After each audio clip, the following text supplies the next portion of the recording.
Good might ఈ రెండు verbs కూడా పాస్ట్ టెన్స్ లో ఉన్నాయి. ఐ కెన్ ప్లే క్రికెట్ ఆడగలను అంటే ఇది present tense. I could play cricket ఇది పాస్ట్ టెన్స్ లో ఉంది కుడ్ అనేది. ఫ్యూచర్ లో I shall be able to play cricket, నేను క్రికెట్ ఆడగలను అనగా ప్రెజెంట్ టెన్స్ లోని పాస్ట్ టెన్స్ లో ఉంది. కానీ ఫ్యూచర్ టెన్స్ వచ్చేటప్పటికి ఈ కెన్ కుడ్లు రావు. దాని బదులు ఏమవుతాయి, ఇక్కడ ఏబుల్ టు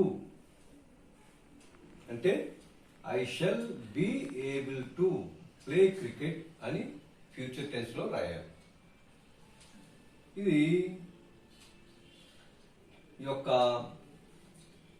జనరల్ ఎబిలిటీని సూచిస్తూ ఉంటుంది కెన్ కుడ్ అని కూడా. తర్వాత ఈ ఏబుల్ టు అనేది ఏంటి, పర్టికులర్ ఎబిలిటీ గురించి సూచిస్తుంది ఇది. అలాగే బి ఏబుల్ టు అనొచ్చు, సక్సీడ్ ఇన్ అనొచ్చు, మేనేజ్ టు అని కూడా, ఈ మూడు కూడా పర్టికులర్ ఎబిలిటీని గురించి తెలియజేస్తాయి. అంటే కెన్ కుడ్ ఉపయోగించకుండా ఆ మూడు ఉపయోగించటం. తర్వాత వాడు గుర్తుపెట్టుకోవాలి, ఇక్కడ మే పాజిబిలిటీ ప్రాబబిలిటీ తెలియజేస్తుంది.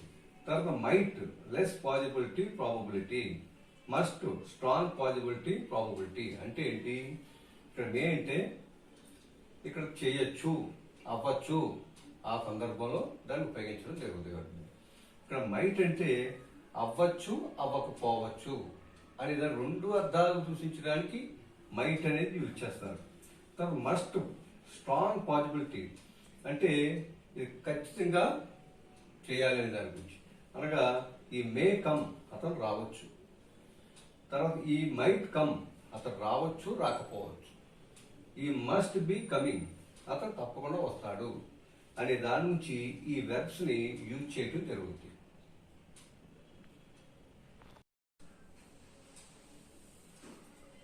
Students may not loiter in the premises, ఇది ప్రొహిబిషన్ గురించి చెప్తోంది. అంటే ప్రొహిబిషన్ చెప్పేటప్పుడు అంటే స్టూడెంట్స్ ప్రాంగణంలోకి వెళ్ళకూడదు అని నిషేధం. దాన్ని చెప్పేటప్పుడు కూడా ఈ మే అనేది యూజ్ చేయడం జరుగుతుంది.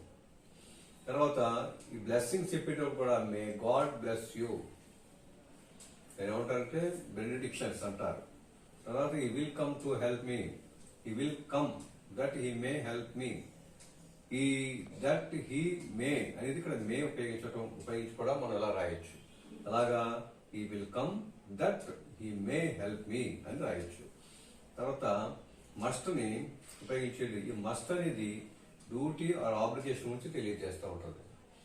ఇక్కడ present tense, past tense, future tense అనుకున్నాం. మస్ట్ అనేది ఏం తెలియజేస్తుంది, డ్యూటీ ఆర్ ఆబ్లిగేషన్ తెలియజేస్తుంది. అంటే ఇది ప్రెజెంట్ టెన్స్ లో యూజ్ చేస్తాను, పాస్ట్ టెన్స్ లో ఫ్యూచర్ టెన్స్ లో మస్ట్ ని యూజ్ చేయం. ఇక్కడ హ్యావ్ ఆబ్లిగేట్ హ్యాజ్ టు అని మనం రాయొచ్చు మస్ట్ బదులుగా. తర్వాత ఇక్కడ పాస్ట్ టెన్స్ లో హ్యాడ్ టు, ఇక ఫ్యూచర్ లో షెల్ విల్ హ్యావ్ టు అని కూడా రాయొచ్చు.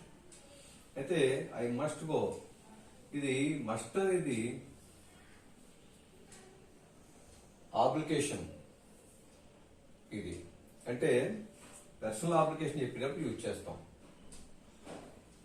ఈ హ్యావ్ అప్లికేట్ హ్యాస్ టు అనేది ఎక్స్టర్నల్ అప్లికేషన్ గురించి మనం తెలియజేస్తాం. దానికి సంబంధించి వాడతాం. అనగా I must go or I have to go, నేను వెళ్ళాలి. ఐ హ్యాడ్ టు గో, నేను వెళ్ళవలసి వచ్చింది. I shall have to go, నేను వెళ్ళవలసి ఉంది అని. ఇక్కడ మే అనేది ప్రొహిబిషన్ సూచించేదిగా నిషేధం అనే దానికి మనం ఇది మే అనేది వాడినప్పుడు ఎలా యూజ్ చేయాలి. Students may not loiter in the premises, ఆ ప్రాంగణంలోకి స్టూడెంట్స్ ప్రవేశించకూడదు అనే మాటలో ఈ మే అనేది యూజ్ చేయడం జరుగుతుంది. అలాగే మే అనేది ఇంకేంటి, బెనిడిక్షన్ అనగా blessings. May God bless you అనేటప్పుడు కూడా ఈ మే అనేది వాడటం జరుగుతుంది. తర్వాత he will come to help మీ అనే సెంటెన్స్ ఉన్నట్లయితే దీనికి ఎలా రాయాలి? మే ఉపయోగించి అంటే he will come that he may help మీ అని కూడా రాయొచ్చు. అంటే ఈ మే అనే దాన్ని ఉపయోగించి వెర్బను ఉపయోగించి రాయటం జరుగుతుంది, దానికి ఉపయోగపడుతుంది. తర్వాత ఈ present tense, past tense, future tense లో ఈ మస్ట్ అనేది ఉంది. ఈ మస్ట్ అనేది ఎలా తెలియజేస్తాం? డ్యూటీ ఆర్ ఆబ్లిగేషన్ గురించి తెలియజేస్తాం. ఇక్కడ ఈ మస్ట్ అనేది ప్రెజెంట్ టెన్స్ లో వాడతాం, పాస్ట్ టెన్స్ లో వాడడం, ఫ్యూచర్ టెన్స్ లో కూడా మనం వాడడం. ఇక్కడ హ్యావ్, ఆబ్లికేట్, హ్యాస్ టు అని కూడా వాడచ్చు. అయితే ఈ మస్ట్ ఎక్కడ వాడాలంటే పర్సనల్ ఆబ్లికేషన్ లో మస్ట్ అనే వెర్బ్ ని యూజ్ చేయడం జరుగుతుంది. ఇక్కడ హ్యావ్ అని హ్యాస్ టు అంటే ఎక్స్టర్నల్ అప్లికేషన్ గురించి ఇది వాడాలి. అంటే ఇప్పుడు నా అంతటి నేను చేసే పని ఉన్నట్లయితే, నా డ్యూటీ నేను చేసినప్పుడు అప్పుడు ఐ మస్ట్ గో అని అనొచ్చు. అలాగే ఎవరైనా నువ్వు అక్కడికి వెళ్ళు అని చెప్పినప్పుడు అప్పుడు నేను ఉపయోగించేది ఐ హ్యావ్ టు గో అనేది వాడాలి. అనగా ఎక్స్టర్నల్ ఆబ్లికేషన్ అని పిలుస్తారు. అలాగా పాస్ట్ టెన్స్ లోకి వచ్చేటప్పటికి హ్యాడ్ టు గా మనం రాయటం జరుగుతుంది. అలాగే ఫ్యూచర్ లోకి వచ్చేటప్పటికి shall, obligate, will, have to అని రాయటం జరుగుతుంది. I must go or I have to go అన్నా సరే అర్థం ఒకటే, అనగా నేను వెళ్ళాలి. ఐ హ్యాడ్ టు గో, నేను వెళ్ళవలసి వచ్చింది. హ్యాడ్ టు ఇది పాస్ట్ టెన్స్. అలాగే ఫ్యూచర్ లోని I shall have to go, నేను వెళ్ళవలసి ఉంది అని అర్థం. మనం నేను ముందు చెప్పినట్టుగా పర్సనల్ ఆబ్లికేషన్ దాంట్లో మస్ట్ యూజ్ చేస్తారండి. ఐ మస్ట్ స్టాప్ స్మోకింగ్, ఇది పర్సనల్ ఆబ్లికేషన్. తర్వాత I have to stop smoking, అది ఎక్స్టర్నల్ ఆబ్లికేషన్ లో వస్తుంది కదా. తర్వాత ఇండియన్ స్పీచ్ లో కూడా మస్ట్ అనే దానికి హ్యాడ్ టు గా మారదు. డైరెక్ట్ స్పీచ్ లో గాని మస్ట్ అని అన్నట్లయితే అదే మస్ట్ ఇండైరెక్ట్ స్పీచ్ లో కూడా వస్తుంది. ఎలాగా? ఈ సెడ్ ఐ మస్ట్ గో, అది డైరెక్ట్ స్పీచ్. ఇక్కడ ఇండియన్ స్పీచ్ లో ఈ సెడ్ దట్ ఈ మస్ట్ గో అని వచ్చింది, కానీ హ్యాడ్ టు అని వచ్చిందా? రాలేదు. హ్యాడ్ టు అనేది వాడకూడదు ఇండైరెక్ట్ స్పీచ్ లో, అది ఇంపార్టెంట్ రూల్. తర్వాత ఆట్ టు,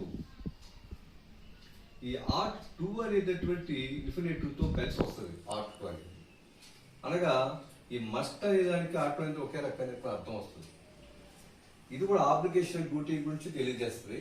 తర్వాత అడ్వైజ్ గురించి తెలియజేస్తారు. ఆర్డర్ గురించి కూడా ఈ ఆట్ టు అనేది తెలియజేస్తుంది. అంటే we ought to obey the law, లాకి ఒబే ఉండాలి అనేది ఇది. రెండోది వీ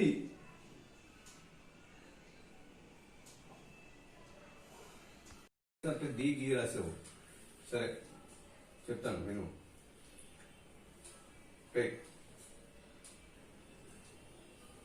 ఈ ఆర్ట్ టు లో we art to obey the లా, ఇది లాకు ఒబే ఉండాలి అని అర్థం. అంటే డ్యూటీని తెలియజేస్తుంది ఇక్కడ ఆర్ట్ టు అనేది. సెకండ్ ఏంటి? You ought to be here on time, నువ్వు టైంకి ఉండాలి అని చెప్తుంది. అదేంటది? ఆర్డర్, ఆర్డర్ వచ్చి తెలియజేస్తుంది. మూడోది ఏంటి? She ought to be more carefully, నువ్వు చాలా జాగ్రత్తగా ఉండాలి అని చెప్తుంది, అనగా అడ్వైస్. నాలుగోది ఏంటి? ఈ ఆర్ట్ టు హెల్ప్ మీ అనేది ఆబ్లికేషన్, నాకు సహాయం చేయండి. ఇన్ని రకాలుగా ఈ వెర్బ్స్ అంటే ఆర్ట్ టుని ఒక రకంగా, అలాగే హ్యావ్ టు ఒక రకంగా, మస్ట్ అనేది స్పెసిఫిక్ గా ఎక్కడ వాడాలి అనేది ఒక రకంగా, అలాగే డైరెక్ట్ అండ్ ఇండైరెక్ట్ స్పీచ్ లో ఇది ఈ మస్ట్ అనేది మారదు అనే విషయం అలాగా ఈ విషయాలన్నీ కూడా జాగ్రత్తగా మనం పరిశీలించి ఏ వెర్బ్ ఎలా యూజ్ చేయాలో తెలుసుకుంటే చాలా చక్కటి వాక్యాన్ని మనం రాయగలుగుతాం.